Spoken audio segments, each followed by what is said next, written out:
I'm now pleased to introduce His Excellency, Professor Ephraim Kamuntu, the Minister for Water and the Environment of Uganda. Professor Kamuntu was appointed to this role in August. He's a respected economist, a university lecturer, and he spent considerable time in the private sector. Well, thank you very much for your kind introduction. Distinguished participants, ladies and gentlemen, I want to begin by thanking the organizers of this Forest Day and for their kind invitation to me. I arrived at 3 last evening, but I really felt I should come, and you will excuse me, instead of talking from notes, I'm going to talk from my heart, because I feel so passionately about deforestation and forestation and the linkage between forestation, water, agriculture, and fundamentally the challenge of deforestation as it is linked to the level of poverty in our countries. And if you permit me, I would relate my own country experience with what the Under-Secretary General of United Nations has mentioned about the agenda, economic agenda on the forestry. Let me begin by sharing with you that Uganda, the country which I know very well, is a country located at the heart of the African continent. It is a country of lakes. You will recall Lake Victoria as one of the largest freshwater lake in the world. It is a country of rivers. I'm sure you remember River Nile, which is the lifeblood of Egyptian civilization and the Mediterranean. You will also recall that Uganda is a country right on the equator, but it has snow.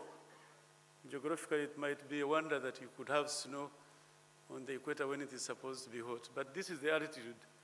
It is also a tropical, forested country, and this is really the point which I want to emphasize, that naturally, by nature, Uganda should be forested.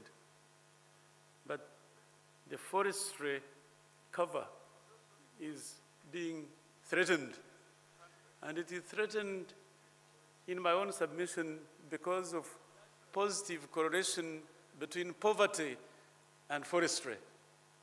Because forests provide a livelihood to millions of poor people. Let me just put numbers on it. More than 90% of Ugandans derive their energy supply from wood fuel. If you could see the implication of this, that the energy supply of 90% of your population depend on wood. And consequently, cutting wood down becomes the only alternative for their livelihood. And yet, as you have brought it out, forestry and its linkage to water, and water availability makes agriculture possible. Without water, agriculture is not possible. Without water, fisheries is not possible. Without water, even tourism is not possible. Without water, health is not possible. But the linkage between trees and all these is not very clear. It's not very obvious, if what I submit. So the challenge we are talking about is a real challenge because it ties intrinsically with the challenge of poverty eradication in our continent, in our countries. So what is the agenda then? I want to submit to you that we could have an inclusive agenda for forestry recovery. The Secretary General has mentioned it quite obvious. Of course, forestry provides cash for the poor. Even this wood here is simply wood provided by trees, and it has been done with cash. So anyone with trees has cash income.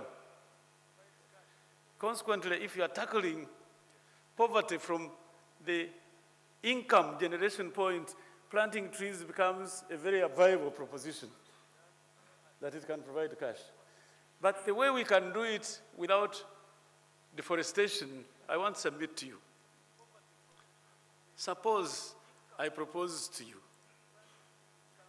regardless of your age, if you planted a tree as a birthday tree for yourself since you were born, I'm not going to ask you how old each one of you is, but think about if I added the age in this room and equated it with each one of your age, a tree planted anywhere in the world. How many trees could we plant? This is an intuitive question, but conceptually it should be very clear. And I do know there would be some difficulties. Some of you may have been raised up in urban areas, but the world is connected. If you are raised in urban areas, you must have some friends in rural areas where they still have land. I want to submit, I am one of your friends.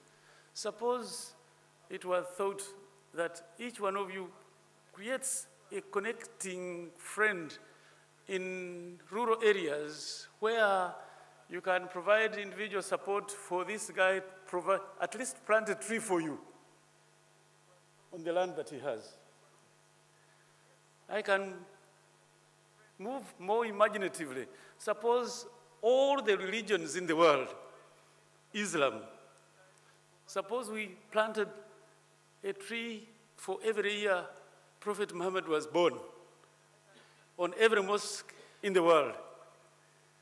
How many trees would that be?